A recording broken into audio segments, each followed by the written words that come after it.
네, 글로벌 전략카드 시간입니다. 오늘은 신한투자증권 황유현 PB팀장께서 나오셨습니다. 팀장님 안녕하십니까? 네, 안녕하십니까? 네, 이번 주에 좀 빅 이벤트 한 주라고 볼 수 있겠습니다. 네. PC 물가 지표가 주말 사이에 나왔는데 네. 예상치에 부합했다라는 표현입니다. 일각에서는 뭐 완벽했던 PC 물가라고 표현이 되기도 했는데 9월에 금리 인하는 100%고 아니 7월로 금리 인하가 좀 앞당겨질 수 있다라는 것에 좀 동의하시나요? 어떻습니까? 뭐 지금 사실 뭐 금리 인하에 대한 전망치가 올해 사실 가장 전망에 대한 변동이 가장 심했던 한 해였던 것 같아요. 과거에도 보면 이 정도로 일주일 단위로 전망치들이 왔다 갔다 했던 적이 없었던 것 같은데 다만 이제 이번 주보다는 9월달 금리 인하 확률이 매우 높은 상태이기는 하죠. 예상치도 잘 나왔고 또 반대로 또 GDP도 나오기는 잘 나왔잖아요. 그렇다 보니까 아직 이런 부분들에 대한 확인을 물가가 잡히느냐에 대한 확인을 한 번 더 확인하려고 하는 것 같습니다. 일단은 지금 연준의 금리 인하가 지금 사실 연준이 신경을 써야 되는 게 사실 주가도 주가겠지만 실업률도 굉장히 좀 신경을 많이 써야 되거든요. 네. 그렇기 때문에 나중에 향후 나올 지표에 따라서 이게 인슈어런스 컷인지 보험적 금리 인하인지 정말 경기 침체를 막기 위한 리세션 컷인지 그런 부분들에 대해서 그런 부분들이 시장에 어떻게 작용하는지 리세션 컷으로 시장에서 인정을 한다라고 하면 시장은 9월달 가서 조금 조정을 받을 수는 있겠습니다. 근데 다만 7월달 들어서 이런 관련된 이슈들이 나오면서 조정을 좀 선제적으로 변동성들이 나오면서 조정을 받고 있기 때문에 이런 부분들이 시장에서 적응하는 과정 중에는 있는 것 같고요. 7월달 금리 동결 확률은 현재 뭐 94%입니다. 그렇기 때문에 아직까지는 동결 확률이 매우 높다라고 생각을 하고 있고요. 일단은 가장 중요한 지표가 일단 이번 주 금요일 날 발표되는 실업률인 것 같습니다. 네. 일단 실업률이 생각보다 낮게 나온다라고 하면 9월달 금리 인하에 대한 전망치들은 조금 더 바뀔 수 있다고 생각을 하고 있고요. 실업률이 생각보다 높게 나온다라고 하면 9월달 금리 인하가 좀 더 확실해지겠죠. 근데 그렇게 되면 인슈어런스 컷에 대한 시장의 반응도 있을 것 같아요. 그렇기 때문에 지금 우리가 연초만 하더라도 금리 인하에 대해서 무조건 사실 시장이 긍정적으로 받고 금리 인하 시그널이 나오면 배드 이즈 굿으로 봐서 좀 시장이 좋게 반응을 했는데 상반기에 사실 이런 부분에 있어서 계속 좋게 반응을 했기 때문에 오히려 금리 인하를 하게 되면 또는 금리 인하가 다가오게 된다라고 하면 차익 실현의 빌미가 될 수 있다라는 점은 계속 확인을 하시고 생각을 하시고 염두에 두시면서 시장 보셔야 될 것 같습니다. 예. 네. 그 7월에 금리 인하 얘기하기에는 너무 이번 주예요. 그렇죠. 예, 7월 네. 30, 31일 그렇습니다. FMC 연준의 입이 일단은 주목이 되고요. 금리 결정의 전망 변동성이 참 올해보다 심한 적은 없었던 것 네. 같습니다. 말씀하신 네. 대로 마치 이제 국내 날씨 같았어요. 네.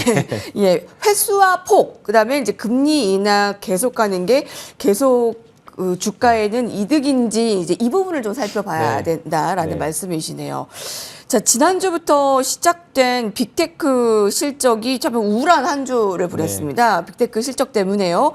자, 일각에서는 줄줄이 나올 빅테크 실적 발표에도 자, 이제는 이제 중소형주 좀 아웃퍼폼 더 네. 봐야 된다라는 시각이 있는데 일단 의견을 좀 주시고요. 네. 이번 주에 있을 빅테크에 대해서도 간단히 예상해 주신다면요. 일단은 뭐 대표적으로 테슬라 실적이 매우 좀 아쉬웠죠. 예, 시장 전체 영향을 좀 미치는 그런 부분들도 있었기 때문에 이번 주도 마찬가지입니다. 이번 주에 줄줄이 빅테크 기업들, 뭐 마이크로소프트부터 시작해서 굉장히 조금 우리가 흔히 말하는 우리가 미국 주식을 투자할 때 가장 지표를 삼는 기업들이 다 이번 주에 대량으로 기업 실적을 발표를 합니다. 이런 부분들 당연히 영향을 미칠 것 같고 그다음 FOMC까지 있기 때문에 시장에서는 하나하나 하루하루 사실 살얼음판인 것 같습니다. 예, 그렇기 때문에 시장 변동성에 굉장히 좀 유의를 해야 되는 한 주가 될 것 같고요. 말씀하셨던 대로 이제 금리 인하가 다가오면서 대형주들은 조금 조정 양상을 보이고 다행히 그나마 이제 우리가 리세션 컷에 대한 좀 우려를 좀 덜어볼 수 있는 부분들이 다행히 시장의 자금이 이탈이 아니라 순환의 과정으로 가고 있다는 점이 그나마 좀 다행인 것 같습니다. 예, 중소형주들이 올라오고 있고 지난주 금요일은 조금 바이오들이 전반적으로 약하긴 했습니다만 바이오 섹터들도 최근에 나스닥 바이오들 보면 좋은 흐름들을 계속 보여주고 있는 그런 양상입니다. 그래서 사실 금리 인하를 하게 되면 네. 중소형주 그리고 헬스케어주들의 가장 심리적으로 좋은 영향을 미치는 것이 어떻게 보면 주식 투자의 가장 기본적인 내용입니다. 그래서 미국 주시장은 합리적으로 이렇게 돌아가고 있는 것 같고요. 다만 이제 한국 시장은 코스닥의 거래, 특히나 이제 코스닥 기업들이 이런 쪽에서 좀 수혜를 받아야 되는데 워낙에 조금 거래 대금이 감소한 그런 부분들 때문에 좀 시장에는 아직은 영향이 좀 없는 것 같고요. 일단은 8월 달 시장도 7월만큼이나 좀 쉽지는 않을 것 같습니다. 7월보다는 저는 개인적으로 좀 나을 거라고 보고 있기는 한데 일단은 8월 말에 있을 엔비디아 실적, 이번 주 빅테크 이후에 사실 조금 텀이 좀 많이 있거든요. 네. 그래서 그 기간 동안은 일단은 조금 그래도 7월보다는 긍정적으로 보시되 그래서 리스크 관리에 더 염두를 두시면서 시장 보시면 좋을 것 같습니다. 그 최근에 미증시 대형주에서 중소형주 순환매가 한 2주 남짓 이어졌는데 중소형주의 아웃퍼폼 그 기대감, 금리 인하 이제 수혜주들이기 때문에 당분간 좀 관심이 있을 수밖에 없겠네요. 네. 중소형주와 이제 헬스케어 쪽 아마 금리 인하 쪽에 관련해서 보셔야 될 것 같고요. 8월 시장도 쉽지는 않을 것이다. 네. 아마 이제 8월의 말에 엔비디아 실적까지 좀 소강 네. 상태일 수도 있기 때문에 7월보다는 긍정적이지만 리스크 관리 이렇게 네. 한마디를 주셨습니다. 자, 그러면 팀장님 좀 네. 국내로 가볼까요? 네. 아니, 조선주는 왜 이렇게 계속 신고가 흐름을 나타내면서 우리에게 희망을 주는 겁니까? 일단 뭐 실적이 일단은 매우 기대가 되는 부분들이 좀 있죠. 그리고 우리가 2008년, 9년, 10년 그때 사이클 이후로 이제 드디어 좀 제대로 돌아오는 사이클인 것 같습니다. 그 기간 최근 이제 10년 동안 전 세계에 있는 조선사들도 많이 없어졌고요. 그리고 조선 기자재 업체들도 많이 사라졌습니다. 근데 이제 새롭게 우크라이나 전쟁이 있었고 그다음에 코로나가 오면서 운임 가격이 급등을 했죠. 그러면서 새로운 선박에 대한 발주가 왔고요. 그다음에 또 친환경 선박에 대한 수요가 늘면서 조선에 대한 사이클이 조금 앞당겨졌습니다. 이런 부분들이 수혜에 있어서 우리나라 조선사들이 가장 큰 수혜를 받을 수 있을 것 같고 사실 최근에 미국에 있는 대선의 영향을 우리나라 시장 전체적으로 좀 받고 있었는데 이런 부분에 있어서도 사실 민주당 공화당 상관없이 어떻게 보면 조선 섹터는 좀 수혜를 받을 수 있는 어떻게 보면 다른 섹터들이 굉장히 좀 노이즈가 있는 상태에서 좀 편안하게 실적만 보고 매매할 수 있는 섹터가 조선이지 않을까 싶어서 조선주로 좀 수급이 몰렸던 것 같습니다. 그런데 이제 오래되신 분들, 특히 이제 투자를 좀 오래 하셨던 분일수록 조선주에 대한 접근이 굉장히 좀 두려워하세요. 왜냐하면 과거에 좀 안 좋은 기억들이 많이 있었고 네. 주가가 사실 워낙에 좀 많이 밀렸잖아요. 그렇다 보니까 새롭게 진입을 하자라고 말씀을 드리면 자기는 조선 너무 싫어한다고 그 말씀합니다. 근데 약간 과거와는 조금 패턴이 바뀌었다. 그 말씀 좀 드리고 싶고요. 미워도 다시 한번? 네, 저는 다만 이제 단기 급등을 좀 했습니다. 네. 그리고 지난주에 이제 미국 시장이 그래도 긍정적으로 끝났기 때문에 이번 주는 조금 조선 섹터들을 조금 쉬어갈 수 있는 그런 좀 명분이 만들어진 것 같아요. 그래서 이번 주에 단기 눌림을 좀 보면서 투자 기회를 보시면 좋을 것 같아요. 중기적으로는 매우 긍정적이라고 생각을 하고 있고요. 하나오션 같은 경우에 좀 최근에 조선업에 대한 사례를 보면 하나오션 같은 경우에 원래는 이제 수주를 받아서 이제 어떻게 보면 가장 싸게 저렴하게 배를 만들어줄 수 있는 조선사한테 원래 해운사들이 이제 그 선주들이 수주를 주는 건데 반대로 우리 도크가 비었으니 가장 비싸게 만들어 달라고 하는 선주한테 우리가 배를 만들어주겠다라는 기사가 있었거든요. 6월 초에. 이런 부분들이 우리나라 일단은 조선업에 좀 좋은 사이클이 오지 않았나. 슈퍼 사이클이라는 말은 사실 조금 설레발인 것 같아서 조심스럽습니다. 근데 일단은 긍정적으로 좀 보셔도 되지 않을까 싶습니다. 예. 네. 조선주의 이제 지읒도 좀 보기 싫다 하시는 분들 주식시장에 오래 계셨던 분들 네. 계실 텐데 슈퍼사이클이라고 하기에는 아직은 조심스럽지만 좀 중기적으로는 긍정적으로 봐도 네. 괜찮겠다. 자, 그러면 조선주 네, 시간은 못 지만 어떤 종목을 조금 보세요? 일단은 괜찮으세요? 가장 지금은 시장에서 대장주가 HT 현대가 들어가는 종목들이겠죠. 예, 일단은 대장주 위로 보셔야 될 것 같고요. 그 부분들이 시장의 형상을 가장 대장주가 어차피 하락을 하게 되면 지금 조금 상대적으로 약한 뭐 하나오션이라 다른 조선주들도 좀 쉴 수밖에 없습니다. 그렇기 때문에 일단 현대중공업, 뭐 한국조선해양 이렇게 보시면 좋을 것 같습니다. 예, 네.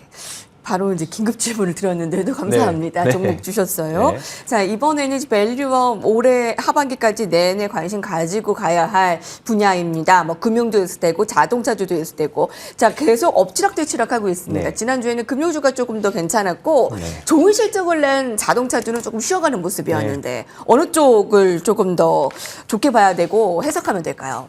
일단은 우리가 밸류업 이야기하면 가장 두 가지 섹터를 대표적으로 봐왔었죠. 근데 이제 하반기 이제 시작하면서부터는 좀 주가의 흐름이 좀 갈리기 시작했습니다. 지난주 금요일 날 현대차가 좀 하락이 좀 심했었죠. 네. 근데 포드의 기업 실적이 나쁘다라고 해서 좀 현대차까지 저렇게 세게 무너지는 거는 하락이 나오는 거는 좀 과한 영향인 것 같아요. 그날 보니까 좀 거래량도 굉장히 좀 많이 실린 그런 모습들이었는데 이 정도면 일단은 단기적으로라도는 해볼 만한 구간에 좀 들어온 것 같긴 합니다. 다만 이제 추세적으로 조금 이제 좀 단기간에 급락이 나왔기 때문에 단기 반등 이후에 추세를 이제 다시 자리를 잡아가는 그런 모습도 좀 필요할 것 같고요.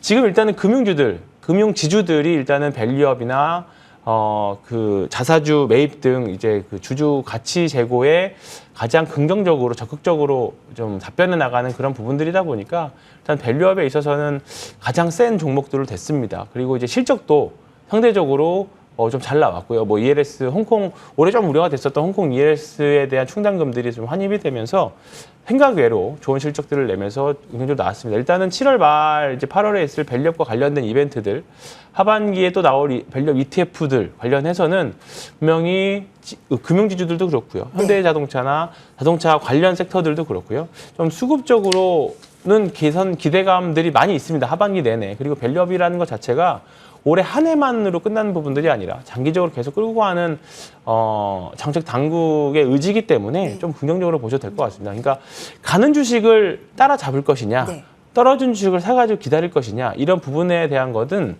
이런 대한 부분들은 사실 투자자들이 어떻게 매매를 할 것이냐와 연동이 되는 부분들이기 때문에 좀 그런 부분들을 좀 투자자 성향에 좀 맡기도록 하겠습니다. 예. 네.